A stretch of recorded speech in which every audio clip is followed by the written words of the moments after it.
Magandang gabi po. Muli, ito si Christine Montialto. Kumusta po? Nag-anyaya po ako muli sa inyo na samahan niyo po ako sa gabing ito ang makinig sa magandang balita ayon kay Lucas. Natatandaan po natin na isa po si Lucas na tagapagsunod sa ating mahal na Hesus sa kanyang paglalakbay, sa kanyang pangangaral, sa kanyang pagtuturo. At ito po, ating pong babasahin ang Lucas 7, versikulo 11 hanggang 50. 50. Ngayon po, ang ika-31 na araw sa ating paghahanda sa darating na Semana Santa. Ito na po ang aking babasahin. Muling binuhay ang anak ng isang byuda. Pagkatapos nito, nagpunta naman si Hesus sa isang bayang tinatawag na Nain. Sumama sa kanya ang mga alagad at ang napakaraming tao. Nang malapit na siya sa pintuan ng bayan, nasalubong niya ang libing ng kaisa-isang anak na lalaki ng isang byuda. Napakaraming nakipaglibing na habag ang Panginoon nang kanyang makita ang ina ng namatay, kaya't sinabi niya rito, "Huwag ka nang umiyak." Nilapitan niya at hinipo ang kinalalagyan ng bangkay at tumigil naman ang mga may pasan nito. Sinabi niya, "Binata, makinig ka sa aking bumangon ka." Naupo ang binata at nagsalita at siya'y ibinigay ni Hesus sa kanyang ina. Natakot ang lahat nang sila'y nagpuri sa Diyos. Sabi nila, "Dumating sa kalagitnaan natin ang isang dakilang propeta. Dinalaw ng Diyos ang kanyang bayan."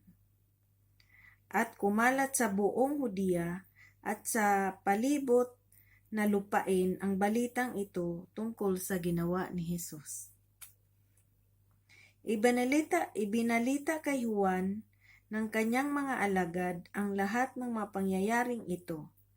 Kaya tinawag ni Juan ang dalawa sa kanila at pinapunta sa Panginoon upang itanong kung siya na nga ang pinangakong darating o kung maghihintay pa sila ng iba. Pagdating dooy, sinabi nila kay Hesus, "Pinapunta po kami dito ni Juan na taga-pagbautismo upang itanong kung kayo na nga ang darating o maghintay pa kami ng iba." Nang mga sandaling iyon, si Hesus ay nagpapagaling ng mga may sakit at mga may matitinding karamdaman at mga sinasapian ng masamang espiritu. Marami ding mga bulag ang pinagkalooban niya ng paningin. Kaya't sinabi niya sa mga sugo ni Juan, "Bumalik kayo kay Juan at sabihin ninyo sa kanya ang inyong nakita at narinig. Nakakakita ang mga bulag, nakakalakad ang mga pilay, gumagaling at lumilinis ang mga kitungin. Nakakarinig ang mga bingi, muling nabubuhay ang mga patay, at ipinapangaral sa mga mahihirap ang magandang balita. Mapalad ang taong hindi nag-alinlangan sa akin." Habang papaalis ang mga sugo, nagsalita si Hesus sa mga tao tungkol kay Juan. "Bakit kayo pumunta sa ilang? Ano ang ibig ninyong makita? Isang halaman ng tambo na inuugoy ng hangin? Ano nga ba ang inyong dinayo roon? Isang taong may mamahaling damit? Ang mga nagdaramit ng mamahalin at mamumuhay sa karangyaan, ay nasa palasyo ng mga hari. Ano nga ang inyong dinayo? Isang propeta? Oo, at sinasabi ko sa inyo, siya'y higit pa sa isang propeta, sapagkat si Juan ang tinutukoy ng kasulatan. Narito, ipinadala ko ang aking sugo na mauuna sa inyo, upang ihanda ang inyong daraanan. Sinasabi ko sa inyo, wala pang isinilang na mas dakila kaysa kanya, ngunit mas dakila kay Juan ang pinakamababa sa mga pinaghaharian ng Diyos. Ang lahat ng mga taong nakarating sa kanya, pati na ang mga maniningil ng buhis, ay nagpuri sa Diyos.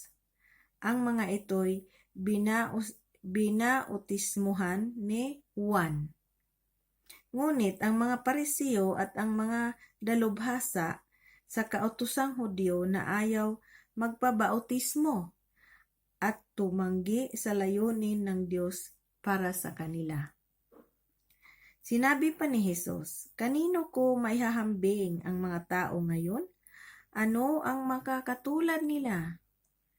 Ang katulad nila'y mga batang nakaupo pa sa palengke at sumisigaw sa kanilang mga kalaro. Tinugtugan namin kayo ng plauta, ngunit hindi kayo sumayaw.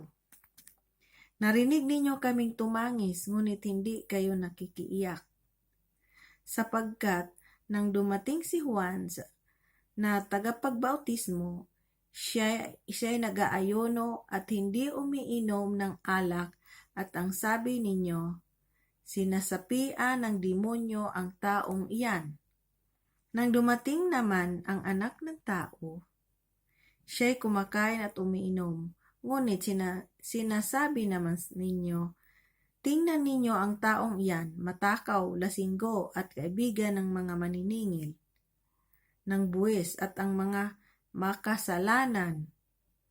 Ngunit ang karunungan ng Diyos ay napatutunayang tama sa pamamagitan ng lahat ng taong namumuhay ayon doon. Minsan si Jesus ay nagyayabang kumain sa bahay ng isang Pariseo. Minsan si Jesus ay naanyayahang kumain sa bahay ng isang Pariseo. Pumunta naman siya at dumulog sa hapag. Nang mabalitaang kumakain si Jesus sa bahay ng naturang Pariseo, isang babaeng itinuturing na makasalanan sa bayang iyon ang nagpunta roon, na may dalang pabangong nasa sisidlang alabastro. Umiiyak siyang lumapit sa paanan ni Jesus at hinugasan ng kanyang luha ang mga paa nito. Pinunasan niya sa kanyang sariling buhok ang mga paa ni Jesus. Hinalikan ito at binuhusan ng pabango. Nang ito'y makita ng Parisiyong nag-anyaya kay Jesus, nasabi nito sa kanya sarili, kung talagang propeta ang taong ito, dapat ay alam niya na ang babaeng humahawak sa kanyang paa ay isang makasalanan. Bilang tugon sa inisip ni Simon, sinabi ni Jesus, Simon, may sasabihin ako sa iyo.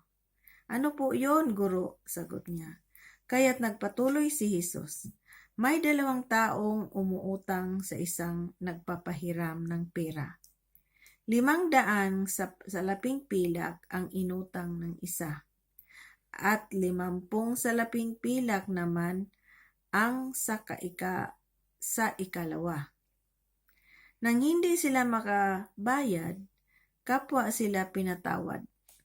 Ngayon, sino kaya sa kanila ang higit na magmamahal sa pinagkakautangan? Sumagot si Simon, sa palagay ko po'y ang pinatawad sa mas malaking utang. Tama ang sagot mo, tugon ni Jesus.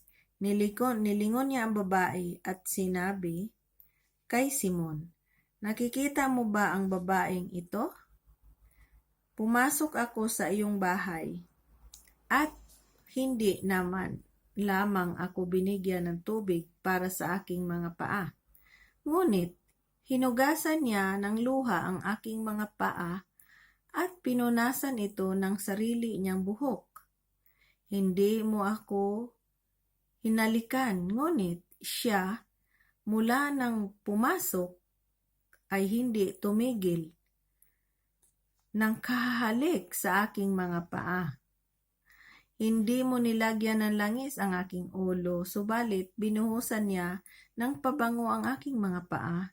Kaya't sinasabi ko sa iyo, malaki ang kanyang pagmamahal sapagkat maraming kasalanan ang pinatawad sa kanya. Ngunit ang pinatawad ng kaunti ay kaunti rin lang ang nadamang pagmamahal. At sinabi niya sa babae, pinatawad na ang iyong mga kasalanan. At ang kanyang mga kasalo sa pagkain ay nagsimulang magtanong sa sarili, sino ba itong nangahas na magpatawad sa kasalanan? Ngunit sinabi ni Jesus sa babae, iniligtas ka ng iyong pananampalataya, umuwi ka na. Ito po nagtatapos ang ating magandang balita ayon kay Lucas. Muli po, nagpapasalamat po ako sa inyo na sinamahan niyo ako palagi. Magandang gabi po.